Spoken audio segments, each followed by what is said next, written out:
एक बूढ़े ने बुझाई जवान लड़की की प्यास। क्राइम पेट्रोल दोपहर की चिलचिलाती धूप ने शहर को एक भट्ठी में तब्दील कर दिया था। सड़कों पर लू के थपेड़े, आंखें चौंधियाने वाली चमक और हर तरफ एक मृत सी खामोशी। पुरानी दिल्ली की तंग गलियों में जहां घर एक दूसरे पर सिर रखकर सो रहे थे, वहां भी जीवन की हलचल कम हो गई थी। सिर्फ कभी कभार एक रिक्शे की घंटी या दूर से आती हुई ट्रेन की सीटी ही इस सन्नाटे को तोड़ती थी। इन्हीं गलियों में एक पुराना 2 मंजिला मकान था, जिसके बाहर लकड़ी के एक फटे पुराने बोर्ड पर लिखा था, नंद किशोर शर्मा, रिटायर्ड शिक्षक। मकान की पहली मंजिल की बालकनी में एक बूढ़ा आदमी बैठा था। नंद किशोर, उम्र 70 के पार, चेहरे पर गहरी झुर्रियां जैसे जीवन के हर दुख को दर्ज करती हों, आंखें धुंधली पर गहरी।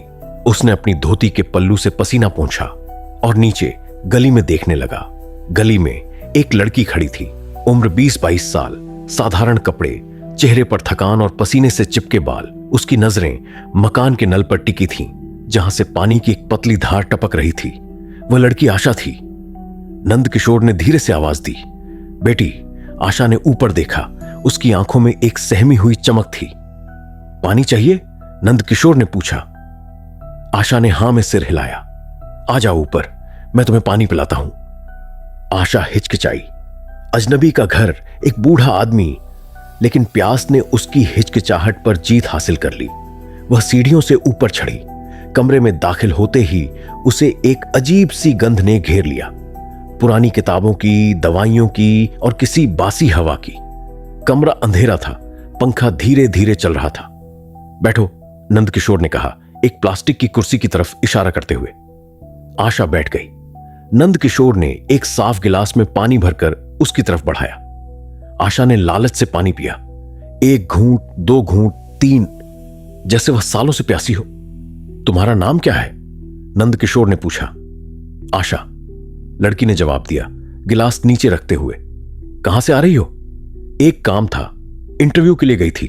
नहीं हुआ? नंद किशोर ने आशा के चेहरे को देखा।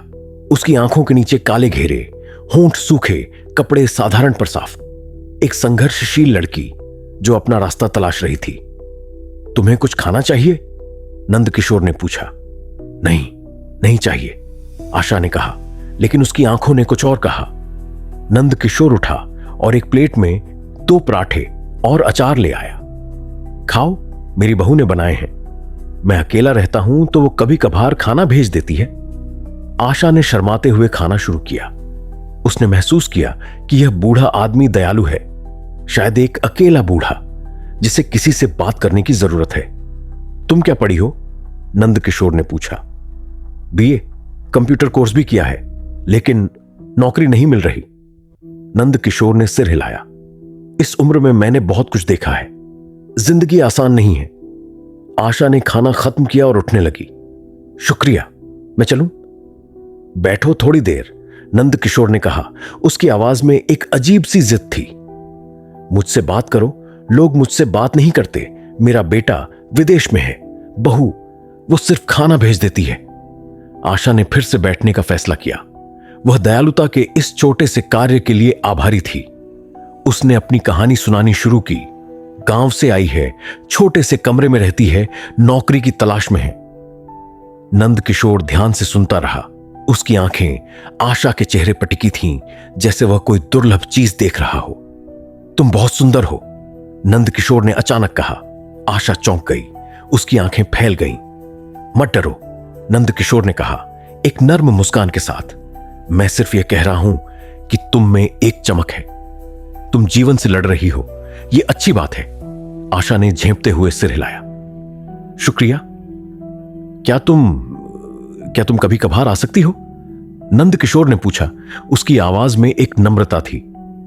मुझसे बात करने के लिए? मैं तुम्हारी मदद कर सकता हूं। मेरे पुराने स्टूडेंट्स हैं, कुछ अच्छे पदों पर हैं।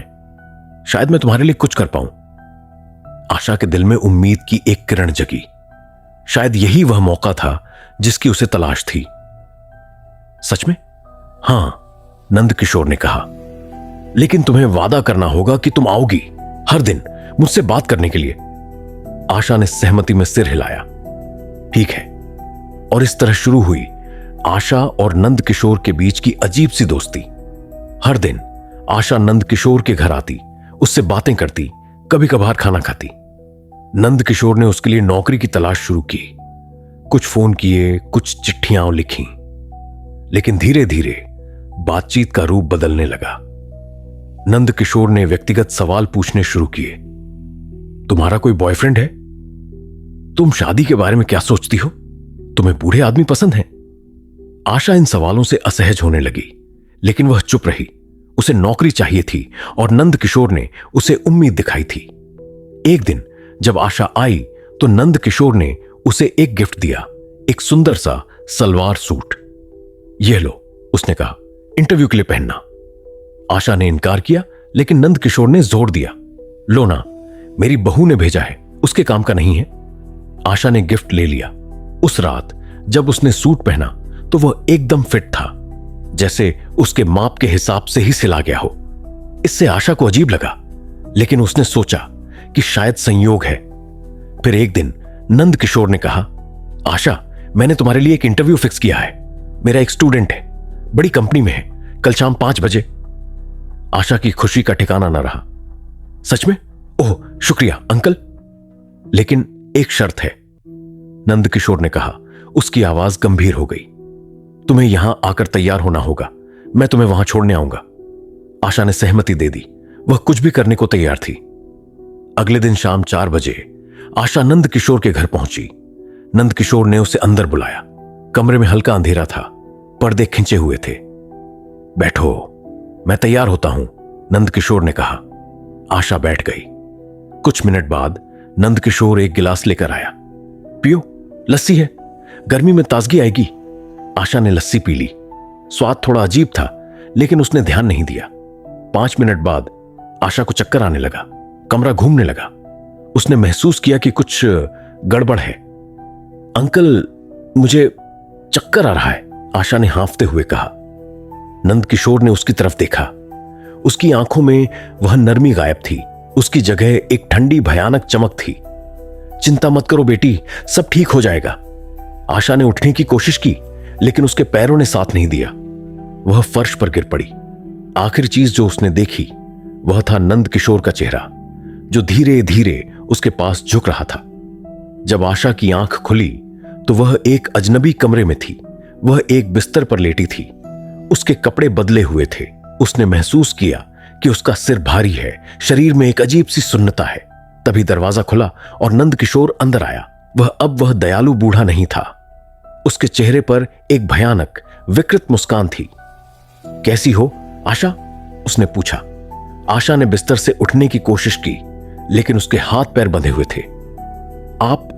आपने क्या किया? मुझे छोड़ दो, नंद किशोर ने हंसते हुए कहा। छोड़ दूं? अब नहीं बेटी, तुम मेरी हो। मैंने तुम्हें बचाया है उस बदसूरत दुनिया से जहां तुम संघर्ष कर रही थी। यहां तुम्हें सब कुछ मिलेगा। आशा चीखना चाहती थी, लेकिन उसकी आवाज नहीं निकली। उसने महसूस किया कि वह फंस गई है। यह बूढ़ा आदमी, यह राक्षस था। नंद किशोर ने कमरे के चारों ओर इशारा किया। यह कमरा मैंने खास तुम्हारे लिए बनवाया है। देखो, तुम्हारी तस्वीरें, तुम्हारे कपड़े, सब कुछ तुम्हारे लिए। आशा ने देखा, कमरे की दीवारों पर उसकी तस्वीरें थीं। वह तस्वीरें जो नंद किशोर ने बिना उसकी जानकारी के खींची थीं। उसकी निजी चीजें जो उसके कमरे से गायब थीं, यहां रखी हुई थीं। तुम पागल हो? आशा ने फुसफुसाया। नंद किशोर ने गुस्से में आंखें तरेरी। पागल नहीं प्रेमी, मैं तुमसे प्यार करता हूं। मैंने तुम्हें देखा और जाना कि तुम मेरी हो, मेरी आखिरी प्यास हो तुम, और मैंने तुम्हें पा लिया है। उसने आशा के पास बैठकर उसके बालों में हाथ फेरा। आशा ने सिहरन महसूस की। कृपया मुझे जाने दो, मैं किसी से नहीं कहूंगी। नहीं, नंद किशोर ने कहा। उसकी आवाज में एक अटल जिद थी। तुम हमेशा के लिए यहां रहोगी, मेरे साथ। और फिर उस राक्षस ने वह किया जिसकी आशा ने कल्पना भी नहीं की थी। दिन बीतते गए। आशा उस कमरे में कैद रही। नंद किशोर उसे खाना देता, उससे बातें करता और रोज उस पर अपनी विकृत इच्छाएं थोपता। आशा ने विरोध करना शुरू किया, लेकिन हर बार उसे दवा देकर बेहोश कर दिया जाता। लेकिन आशा हार मानने वाली नहीं थी। उसने नोटिस करना शुरू किया।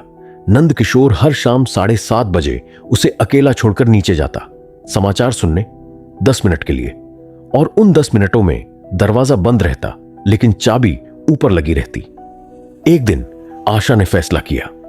जब नंद किशोर नीचे गया तो उसने अपने बंधन तोड़ने की कोशिश की। घंटों की कोशिश के बाद वह एक रस्सी तोड़ने में कामयाब हो गई।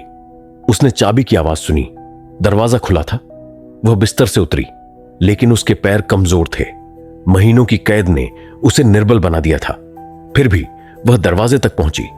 बाहर गलियारा था और सीढ़ियां नीचे की ओर जाती थीं। तभी आवाज आई, कहां जा रही हो आशा? नंद किशोर सीढ़ियों पर खड़ा था। उसके हाथ में एक छोटी सी छुरी थी। वापस अंदर जाओ। आशा ने पीछे हटने से इनकार कर दिया। नहीं, मैं जा रही हूं। नंद किशोर ने उसकी तरफ बढ़ना शुरू किया। आशा ने देखा कि उसके पीछे एक टेबल थी, उस पर एक भारी लोटा रखा था। उसने तेजी से मुड़कर लोटा उठाया और नंद किशोर के सिर पर दे मारा। लोटा उसके सिर से टकराया और नंद किशोर चीखता हुआ नीचे गिर पड़ा। आशा ने मौका देखा और सीढ़ियों से भागी। नीचे दरवाजा खुला था। वह बाहर निकली, गली में भागी, चीखती हुई, बचाओ, किसी ने बचाओ। पड़ोसी बाहर निकले।